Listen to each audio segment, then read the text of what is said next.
Commençons simplement par le mot vagin. Au mieux, on dirait le nom d'une infection ou à la limite d'un instrument chirurgical. Infirmière, vite, passez-moi le vagin. Vagin, vagin. Marlène Schiappa n'est pas actrice, mais elle prend un malin plaisir à interpréter les monologues du vagin. Vagin. Vagin. Une pièce féministe qui a connu un succès mondial. On reprend, non. Il y a la moule, le wacho, le millefeuille, la fandasse. Le mongo. À ses côtés, l'ancienne secrétaire d'État, Myriam El Khomri, Il faut aérer le minou. et l'ancienne ministre, Roselyne Bachelot. Ou encore la chatte. La tirelire. Elles répètent toutes les trois pour une représentation unique Le poudrier. au profit d'une association contre le viol. Le pipi. Boîte à popol. Casse, noisette. J'étais inquiète au sujet des vagins. Il y a un an, personne ou presque ne connaissait la secrétaire d'État à l'égalité femmes-hommes. Sur la photo du premier gouvernement, Marlène Schiappa est celle qui a le visage caché, au dernier rang. 10 mois plus tard, la Benjamine du gouvernement, ses origines corses autour du cou, s'est rendue visible. Marlène Schiappa. Bonjour Marlène Schiappa. Passe d'une semaine ou presque sans qu'on parle d'elle. Avec l'affaire Weinstein et la libération de la parole des femmes, Marlène Schiappa veut saisir ce moment historique.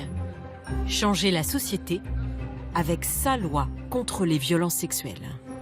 À l'avenir, on voudra que les forces de l'ordre, la police de la sécurité du quotidien puissent intervenir en flagrant délit pour qu'on ne suive pas les femmes dans la rue. Oh, gardez vos nerfs. Le Tour de France de l'égalité. Marlène Schiappa, la novice en politique, agace parfois, mais surprend C'est un aussi. défi enthousiasmant que je vous propose de relever ensemble. Merci Madame la Ministre. Pour mener ce combat, comment va-t-elle s'y prendre? Face aux élus, aux associations féministes, à ses collègues du gouvernement. À 35 ans, Marlène Schiappa est-elle prête à tout pour réussir?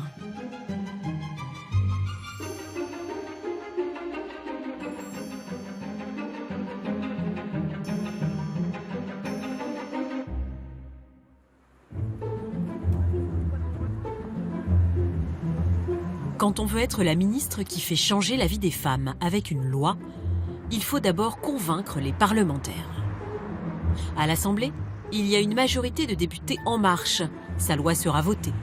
Mais au Sénat, c'est beaucoup plus compliqué. J'ai lu l'article de Libération, les sénateurs contre Schiappa. Pourquoi le Sénat ne veut pas de seuil de consentement? Certains sénateurs, de tous bords politiques, s'opposent à un point crucial de son projet de loi. Marlène Schiappa veut imposer un seuil de non-consentement. En clair, les relations sexuelles entre un mineur de moins de 15 ans et un adulte seraient a priori considérées comme un viol. Allô? Je suis avec Mathieu et Thomas, on est sur le truc du Sénat là. T'as vu ce que c'était ou pas? Le rapport des sénateurs disant en gros qu'ils sont opposés à la création d'un seuil de non-consentement. Avec un mystérieux allié au téléphone, Tu l'as vu? Marlène Schiappa va trouver une astuce. Convier les sénateurs socialistes réticents à une conférence sur le viol des enfants. S'il y en a, est-ce que tu peux faire innocemment un colloque genre comment bien protéger nos enfants des violences sexuelles, un truc comme ça? Ouais? Et t'invites les sénateurs et tout, et tu t'invites quelqu'un de bien culpabilisant? Un colloque du type, voilà, comment protéger nos enfants des violences sexuelles, quelque chose comme ça. Faire passer une loi, c'est du rapport de force.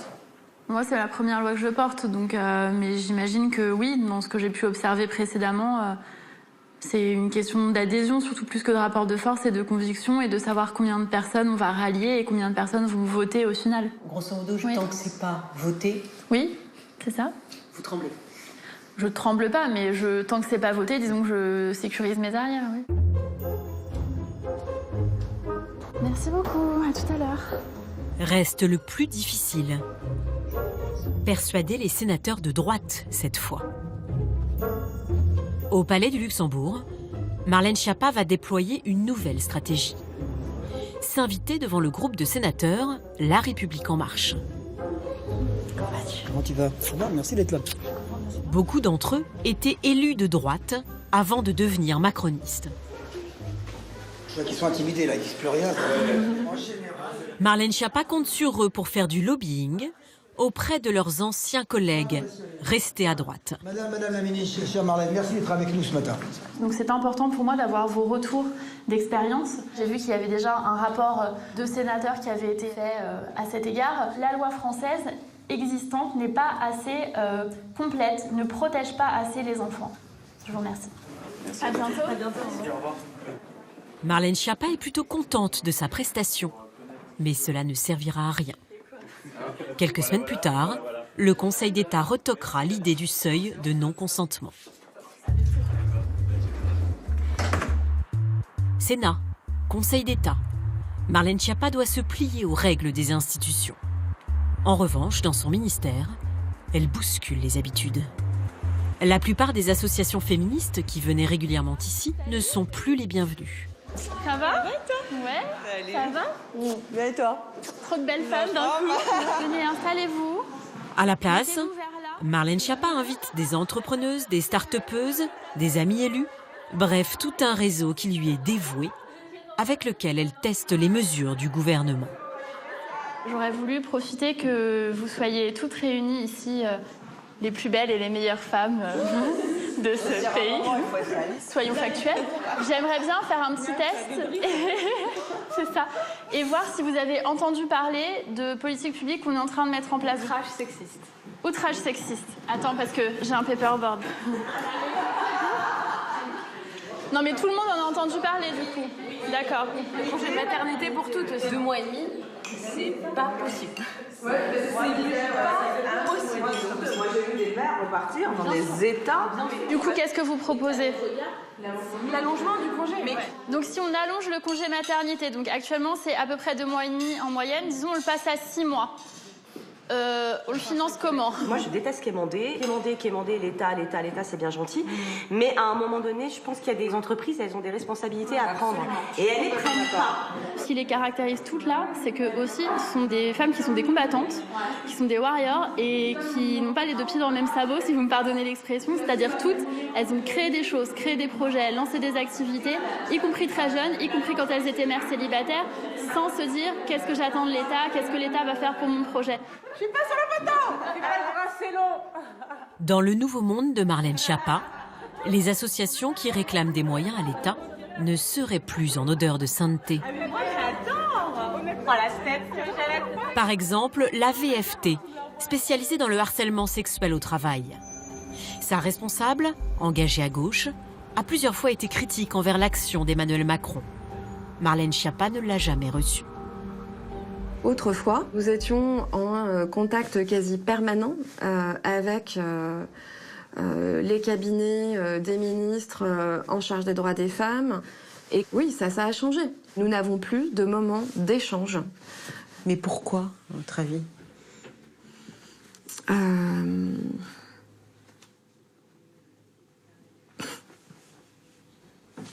Difficile pour Maryline Baldec de critiquer ouvertement les nouvelles méthodes de Marlène Schiappa. Ses subventions dépendent du secrétariat d'État. En attendant, après le mouvement MeToo, l'association n'arrive pas à faire face à l'explosion des appels. On croule sur les dossiers, on ne sait même plus matériellement où les ranger, en fait. Donc il y en a ici, il y en a dans tous les bureaux, il y a des piles partout. Donc la suite est là. Ici, on fait de l'accompagnement judiciaire jusque devant les tribunaux. On a partout. Ça fait des mois qu'on leur répète que la libération de la parole des femmes, c'est bien, qu'il faut qu'elles aillent porter plainte. C'est le moment de parler, quoi. Et donc, si c'est le moment de parler, c'est aussi le moment qu'on les écoute et qu'on agisse à leur côté. Il y a celles qui auraient l'oreille de la secrétaire d'État et les autres. La féministe Caroline Dehaas fait partie de la seconde catégorie. Elle considère, je pense, que beaucoup d'associations sont dépassées, appartiennent à l'ancien temps, et que c'est à travers des associations de blogueuses, des associations de femmes chefs d'entreprise qu'on réussira à faire bouger la société. Mais s'il n'y a pas des associations féministes qui, tous les jours, remettent le sujet sur la table, qui accueillent les femmes victimes de violences, qui vont mener des batailles pour les femmes précaires dans les entreprises, la société, elle ne bougera pas. Pour Emmanuel Macron, la règle numéro 1 de son gouvernement, c'est la loyauté entre ministres.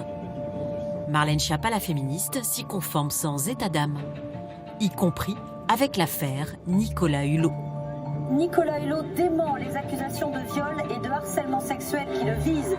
Début février, le ministre de l'écologie est rattrapé par une ancienne affaire de violence sexuelle prescrite pour laquelle il a bénéficié d'un non-lieu. Marlène Schiappa, l'ancienne militante féministe, est dans une position délicate. Le président de la République lui a demandé de ne pas lâcher Nicolas Hulot. J'ai appelé Nicolas, il était très touché. J'ai parlé avec sa femme à un moment. Je lui ai dit que j'allais pas m'exprimer. Il a compris. Je lui ai dit voilà, si je m'exprime, ça va ou me faire du tort ou te faire du tort. Et moi, je ne connais pas ni cette affaire ni rien. Je sais pas quoi dire. Mais au sommet de l'État, on lui demande de s'engager davantage. Le manque d'expression de ta part, qui est assumé, puisque c'est ce qu'on a choisi de faire, il commence à se voir. Pendant qu'elle s'éclipse au téléphone, les conseillers de Marlène Schiappa imaginent alors une mise en scène. Se montrer aux côtés de Nicolas Hulot à l'Assemblée nationale. Du coup, on fait ça. Par contre, on les ressort vraiment avec elle. Là, t'auras toutes les caméras qui sont là parce qu'ils l'attendent de toute façon. Et puis voilà. C'est tout. Et ça affiche en alinage. L'image qui peut dire beaucoup aussi. Ok, bisous. Vous n'avez pas l'impression d'être dans un numéro d'équilibriste intenable? Il n'y a pas de numéro d'équilibriste. Ce que je regarde, c'est ce que dit la justice. Là, sincèrement, je vois pas ce que je peux dire d'utile sur ce qui concerne Nicolas Hulot. Et c'est ça, en fait, mon moteur, moi. C'est comment je vais être utile à la fille qui habite à Lyon, qui habite à Marigny-l'Aillé, qui habite en Guyane, en Corse, en banlieue parisienne. En quoi ce que je dis lui est utile? J'ai envie de se dire, tiens, c'est pas parce qu'un homme est au gouvernement qu'il est protégé. Mais bien sûr, mais les hommes qui sont au gouvernement ne sont pas protégés. La justice s'applique aux gens qui sont au gouvernement. Il y a des enquêtes. Si un homme qui est au gouvernement viole une femme, qu'elle porte plainte, il y aura une enquête, la plainte sera reçue. Donc les gens qui sont au gouvernement n'ont pas plus de droits et ne sont pas plus protégés que les autres. Ils en ont pas moins non plus. Je mets le truc, MS a appelé l'épouse de Nicolas Hulot. Elles se sont parlé au téléphone. Mais ce n'est pas tout. La secrétaire d'État jette quelques idées sur le papier en prévision d'une tribune de soutien à Nicolas Hulot à paraître dans le journal du dimanche. Pour lui témoigner de son soutien, sa solidarité. Sa solidarité dans... Non, c'est too much. Solidarité, tout court. On va me dire pourquoi vous êtes solidaire avec l'épouse et pas avec la femme. Ça tombe un peu sous le sens, non? Ok. Pour lui témoigner son amitié. Tu peux rappeler que ça se règle, ce comme genre d'affaires, comme elle l'a toujours dit, Exactement. La justice se rend dans les tribunaux et pas dans les torchons populistes. Non, c'est too much. Ouais, c'est too much. Ok. Dans cette tribune, Marlène Schiappa fustige les accusateurs de Nicolas Hulot. Une position qui provoque la colère de certaines féministes, dont Laurence Rossignol, l'ancienne ministre aux droits des femmes. Cette tribune est malheureuse. Elle n'est pas la tribune qu'on attend de la secrétaire d'État chargée de l'égalité femmes-hommes. Le choix qui est fait par le gouvernement, le choix qui est fait par la majorité parlementaire, c'est de dire la victime ment. C'est un mauvais message pour les autres victimes.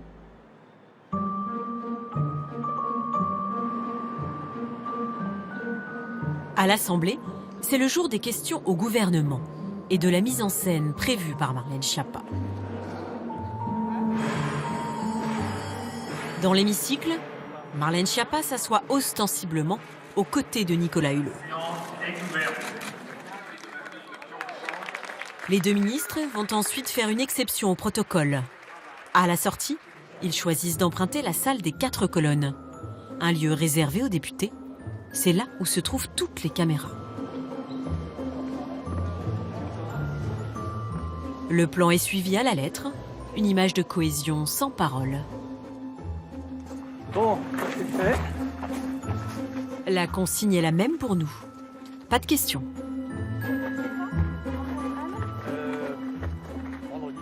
Comment Marlène Schiappa a-t-elle appris aussi vite les codes de ce milieu ? Il y a 5 ans, elle n'avait pas la moindre expérience en politique. Dans ma maison sous terre, oh ma well, hôtel, oui, titi. Ces images ont été diffusées en 2014. Tu vas jouer un peu dans la cour ? Dans ce reportage, Marlène Schiappa essaie de promouvoir son réseau de femmes actives, cantine, goûter, baptisé Maman Travail. Cantine, goûter, c'est papa qui vient te chercher. Hein. Salut. Marlène Schiappa sait déjà faire parler d'elle. Quand elle décide de déménager en famille au Mans, à la recherche d'un meilleur cadre de vie, elle a les honneurs de la presse locale. C'est ici qu'elle entame son ascension politique, grâce au maire socialiste Jean-Claude Boulard. Dès leur première rencontre, elle lui réserve une petite surprise. Elle fait la une. Bon, elle a un certain rayonnement.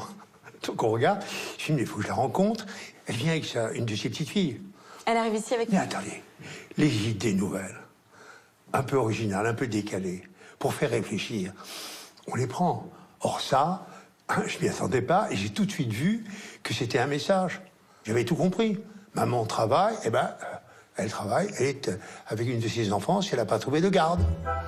Nous sommes en 2014. Jean-Claude Boulard la nomme adjointe à l'égalité des chances. Et quand Emmanuel Macron fait part de ses ambitions à son vieil ami du Mans, ce dernier pense tout de suite à lui parler de Marlène Schiappa. C'est vous qui avez été, entre guillemets, l'entremetteur de... Ah, l'entremetteur, c'est pas un mot possible. Non, il vient, je suis un des premiers, à lui apporter mon soutien. Il fait une visite dans ma ville. Et je lui dis, tiens, tu devrais, j'ai une élue qui est originale, qui a un sujet qui est important pour un candidat à la présidence. Tu devrais la rencontrer. J'organise la rencontre et ça suffit. Alors, on rencontre les pouvoirs publics et les entreprises pour leur présenter nos analyses autour de ce qu'on appelle le plafond de mer, c'est-à-dire le plafond de verre adapté à la maternité. Est-ce que vous diriez que vous êtes un peu celui qui lui a mis le pied à l'étrier, politiquement? Bien sûr. Peut-être qu'elle aurait réussi autrement. Bon, elle était tombée dans la politique toute petite. Hein. Son papa, elle a baigné dans le chaudron toute petite. Le débat politique fait partie de son adolescence. Marlène Schiappa marche dans les pas de son père, à quelques idées près. Qu'est-ce que la Révolution française? Nous sommes en 2016. L'historien Jean-Marc Schiappa donne ici une conférence sur son sujet préféré, le révolutionnaire Gracchus Babeuf. Chez les Schiappa, on est libertaire et très à gauche. Il n'existe pas de révolution démocratique bourgeoise. C'est un oxymore. La bourgeoisie n'est pas révolutionnaire. Jean-Marc Schiappa a deux ennemis, l'Église et les bourgeois. Carla, la sœur de Marlène Schiappa, se souvient très bien des discussions enflammées le soir à la maison. Le Parti communiste était à droite pour eux quasiment. Il y a même des petits rouages des fois qu'on ne comprenait pas spécialement entre... Non mais le NPA et lutte ouvrière, c'est pas du tout pareil, tu comprends pas. Il y a vraiment une énorme différence idéologique entre les deux. Votre papa avait donné des surnoms à vos poupées? Oui, les poupées, les poupons qu'on avait, ils avaient des petits surnoms comme Marx, Lénine, Gorbatchev. En grandissant, Marlène Schiappa ne partage pas vraiment les convictions de son père. Elle pense même à devenir gendarme. C'était pour embêter votre père? Oui, je pense que c'était une manière de... Voilà, quand vous avez des parents rigoureux, vous faites votre crise d'adolescence en allant fumer un joint ou voilà, des choses comme ça. Moi, j'avais des parents libertaires, qu'est-ce que je pouvais faire pour faire ma crise d'adolescence? Sa sœur, elle, est devenue prof. Elle nous dévoile un autre visage plus personnel de Marlène Schiappa. Elle écrit de la poésie, elle écrit des romans depuis qu'elle a 7-8 ans. Moi, je me rappelle toujours de Lisa Farwacluse. C'était le personnage qu'elle avait inventé, mais elle avait 7 ou 8 ans. Elle écrivait des petits romans, elle piquait des feuilles, elle les agrafait, et puis hop, c'était le roman, quoi. Il y avait l'illustration avec. Marlène Schiappa dort peu. Et surtout, elle écrit. De façon compulsive. Plus d'une vingtaine d'ouvrages, des essais très sérieux, des romans, mais aussi plus surprenants, des livres érotiques, dont beaucoup sous nom d'emprunt. Mes lèvres aspirent les siennes. Nous nous embrassons si goulûment que j'ai la sensation de boire sa salive. Nous fusionnons nos bouches. Est-ce que vous aimez semer des indices comme ça? Oui, bien sûr. Ça vous amuse? Oui, oui, c'est très drôle. De voir si les gens les relèvent en face ou pas? Oui. Donc vous êtes joueuse? Oui, très. Ce livre, Sexe, mensonges et banlieue chaude, a été écrit par une certaine Marie Minelli. Le personnage, entre deux parties de sexe, devient conseillère à l'égalité des chances à l'Élysée. La même Marie Minelli a aussi écrit « Osez réussir votre divorce ». En note de bas de page, elle se trahit. l'auteur de ces lignes a fondé Maman Travail, le réseau créé par Marlène Schiappa. Elle est gonflée, cette Marie Minelli, de me piquer mon réseau. Est-ce que c'est vous? Mais peu importe, ce pseudo-là, peu importe. Ça m'amuse beaucoup qu'on me dise elle a écrit de la littérature érotique avec des mots très... voilà, là c'est encore une histoire de personnage. Il faudrait choisir, on en serait encore à la dichotomie de la maman ou la putain dans les figures.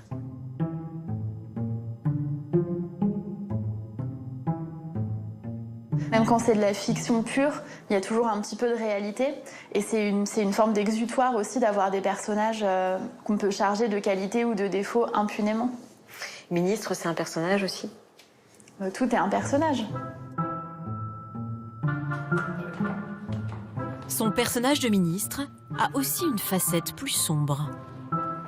Marlène Schiappa peut se montrer très dure envers ceux qui lui résistent. Exemple, l'été dernier, le budget alloué au secrétariat d'État pour 2017 est revu à la baisse. La féministe Caroline Dehaas s'en offusque publiquement. Depuis, ses relations avec Marlène Schiappa sont très tendues. Comment réagit Marlène Schiappa quand on n'est pas d'accord avec elle? Pas très bien. En fait, Marlène Schiappa, quand on n'est pas d'accord avec elle, généralement, elle réagit par un tweet. Ou par des messages privés. Moi, j'ai eu pas mal de messages privés au tout début du quinquennat sur Twitter pour m'expliquer à quel point j'avais tort et à quel point je desservais ma cause. Ce qui m'a beaucoup surpris, c'est la réaction de Marlène Schiappa quand d'autres féministes, par exemple, me retweetent. Vous venez de retweeter Caroline Dehaas, sachez qu'elle va vous instrumentaliser à des fins politiques. Enfin, des trucs, tu te dis, mais... C'est avec ou contre moi, en fait. Mais en fait, surtout, mais elle a rien d'autre à faire. Enfin, je veux dire, elle a un travail, elle a une occupation de ministre. Elle doit faire changer la vie des gens dans notre pays. Au Mans, Marlène Schiappa a également laissé des souvenirs en demi-teinte, notamment ses accès de colère. Lionel Bormans, élu PS à la mairie, a fait partie des tout premiers soutiens d'Emmanuel Macron, avant même Marlène Schiappa. Il l'a vu arriver, s'imposer dans le mouvement, et selon lui, exclure tous ceux qui s'opposaient à elle. Elle a un mode de fonctionnement qui est on doit être totalement avec elle et elle a du mal avec la moindre contestation. Elle a transformé le mouvement ici dans un mélange entre un clan corse et un fan club. À tel point qu'un certain nombre de militants sarthois sont entrés en résistance contre Marlène Schiappa. Je sais qu'elle est capable d'avoir des mots terribles quand elle est en colère, hein. Mais je pensais qu'avec ses responsabilités, elle s'était un peu plus contrôlée là-dessus. Et c'est vrai que j'ai été surpris qu'elle aille aussi loin avec Sylvie Tolmont. Sylvie Tolmont, c'est la suppléante socialiste de Stéphane Le Foll. En décembre dernier, elle a subi les foudres de Marlène Schiappa. Tout commence par un tweet. Marlène Schiappa vante les mérites de l'école publique à l'occasion d'un prix sur la laïcité. Un militant socialiste commente « C'est pour cela que Marlène a mis ses filles dans une école privée. Il donne le nom de l'école. Vive la laïcité pour les autres !»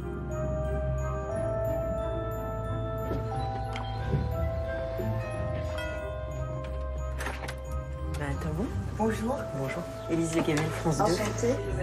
Sylvie Tolmont a juste liké la réponse de ce militant. Au moment de ces tweets, les enfants de Marlène Schiappa ne sont déjà plus scolarisés dans cette école du Mans. Quelques instants après avoir liké ce message, ce tweet, j'ai reçu un message de Madame Schiappa. Je savais que tu étais une personne inculte, méprisable, aigrie, mais de là à aimer sur Twitter le fait que quelqu'un donne l'adresse de l'école de mes enfants, c'est juste à vomir. Tu n'as jamais été capable d'en avoir toi-même, donc peut-être ne sais-tu pas que c'est un principe de vie. On ne touche pas aux enfants, je saurais m'en souvenir en tout lieu et en tout temps, et c'est signé Marlène Schiappa. Voilà, je suis encore choquée. Ce message est une agression, mais une atteinte à ce qu'il y a, je vais dire, de plus intime chez une femme. Mon incapacité supposée à être mère. Quand on sait qui formule ces propos, une ministre en charge des droits des femmes, c'est juste insupportable. C'est juste insupportable. Marlène Schiappa reconnaît-elle manquer parfois de retenue? Au moment, par exemple, il y a des gens qui vous reprochent un certain nombre de méthodes, qui disent que vous pouvez être brutale. Non, je crois pas. Je pense que ce que j'ai fait au Mans, honnêtement, n'est pas quelque chose de facile. J'ai créé quasiment toute seule, on était 3 au début, le mouvement En Marche, en Sarthe. On n'est pas chez les bisounours. Et à un moment, quand on veut amener un candidat à la présidence de la République à entrer à l'Élysée, on est en mode campagne, donc il faut faire une équipe de campagne, il faut agir, et on n'est pas un club, une association, une amicale de boulistes locales. Vous avez eu un échange un peu musclé, je crois, avec une ancienne députée socialiste, Sylvie Tolmont. Ça, no way. C'est-à-dire vie privée de mes enfants. Alors explique, elle a franchi la ligne, c'est ça pour vous? Non mais ça, j'en parle pas du tout. Non, c'est mon seul sujet. Je vous parle des livres érotiques, de mon père, de tout ce que vous voulez, juste ça, non. La secrétaire d'État ne regrette rien. Pour elle, il y a eu une mise en danger de ses enfants par ce tweet et d'autres messages. Jean-Claude Boulard, son mentor, lui avait pourtant donné ce conseil. En politique, il faut agir avec de la distance. La politique, c'est ne jamais considérer qu'une interpellation nous met en cause personnellement. Et c'est un exercice qui n'est pas facile. Quand vous rentrez dans l'arène, vous avez du mal à faire la différence entre la portée des attaques. Très vite, vous ressentez comme personnel quelque chose qui ne l'est pas. Si on ne veut pas être attaqué, eh bien, on ne se met pas dans le champ public. Si on se met dans le champ public, on s'en prend un certain nombre de choses, mais ce n'est supportable que si on fait la dissociation. Marlène Schiappa est aujourd'hui dans les bonnes grâces du président. Elle l'a même accompagné en Corse, en voyage officiel. Emmanuel Macron apprécie sa loyauté, sa présence médiatique, son ambition d'autodidacte. Il lui reste 4 ans pour montrer qu'elle peut vraiment changer la vie des femmes.